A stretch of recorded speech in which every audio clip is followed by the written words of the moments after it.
Milioneri mbi centralin bërthamor, avion dhe kështjella, mediat franceze për Ermal Beshirin, i dyshuari për mashtrim dhe për vetësi me anë të mashtrimit në Shqipëri. Ermal Beshiri u arestua pasi fluturoi me avionin e tij mbi centralin bërthamor të Penly në Francë. Ai vazhdon të mbahet në burgun e Buvon, ndërsa pasuritë e tij në Francë janë vënë nën vëzhgimin e autoriteteve.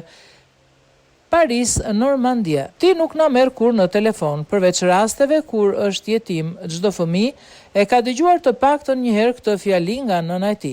Ndonjëherë edhe kur e ke telefonuar një ditë më parë. Kështu në 25 korrik Ermal Beshiri, shqiptari 44 vjeçar, vendosi të telefononte nënën e tij. Biznesmeni ishte në komandën e avionit të tij të vogël mbi Seine Maritime. Shpërqendrim, gabim në drejtim. Ai përfundoi duke fluturuar mbi centralin bërthamor të Penly, midis Diepe dhe Letreport, një objekt i jashtëzakonshëm i ndjeshëm. Kur ul në aeroportin Pran Albertit në departamentin Somme, e priste një grup autoritetesh.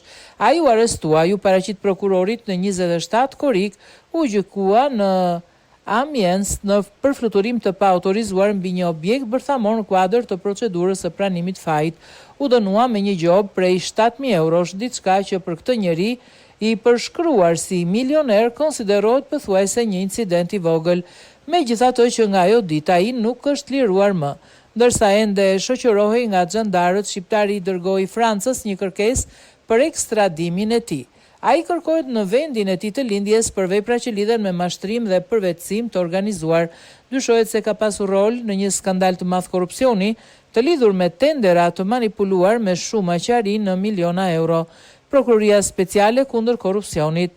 Spak shqiptar, sipas deklaratave të raportuara nga AFP, në fillim të gushtit vlerëson se hetimet shtesë të kryera nga autoritetet franceze kanë bërë të mundur identifikimin e disa pasurive me origjinë kriminale të Ermal Beshirit në territorin francez.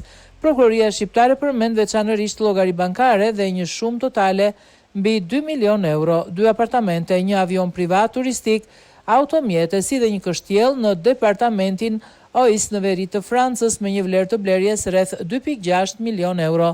Sipas disa mediave shqiptare bëhet fjala për kështjellën e Auteuil në jug të Buvon. Në vendin e shqiponjave, Ermal Beshiri nuk ka qenë gjithmonë një person i përjashtuar apo i diskredituar. Inxhinieri i sistemeve të informacionit i arsimuar në Francë, ai ka mbajtur poste të rëndësishme në institucione publike, ndërsa paraqitej dhe si ekspert i pavarur, veçanërisht ironikisht në luftën kundër krimit kibernetik në vitin 2021.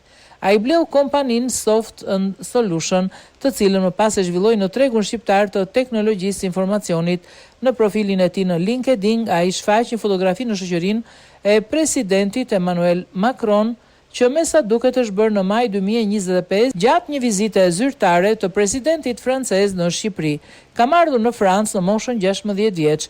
Prej një muaji ai fle në burgun e Buvon. Të njëjtën në 20 gusht ai paraqiti pranë trupit gjykues të apelit të Amiens kërkesën për t'u liruar. Avokati i tij pretendon se klienti i tij është viktimë e një ndalimi të paligjshëm. Ai kujton se para incidentit të Penly, klienti i tij kishte mësuar nga mediat e vendit të tij se ishte në kërkim dhe ua kishte bërë të ditur këtë autoriteteve franceze. Ai u vu në dispozicion të autoriteteve dhe adresën e tij. Si mund të flitet atëherë për një person në kërkim që është arratisur? Prokuroria kundërshton lirimin e biznesmenit me argumentin se mundësitë e tij financiare dhe licenca e pilotit do t'i mundësonin të largohej shpejt nga autoritetet. Ermal Beshiri foli fundit, kam ardhur në Francë në moshën 16 vjeç. Këtu kam familjen time të dytë, po lëviz shumë, Turqi, Sloveni, Francë. Mund të kisha shkuar kudo, edhe në Dubai, por unë e dua Francën, edhe pse nuk zgjodha vendin më të mirë për t'u fshehur, as vendin më të mirë për taksat. Në 25 gusht gjykata mori vendimin. Ermal Beshiri do të vazhdojë të qëndrojë në burg.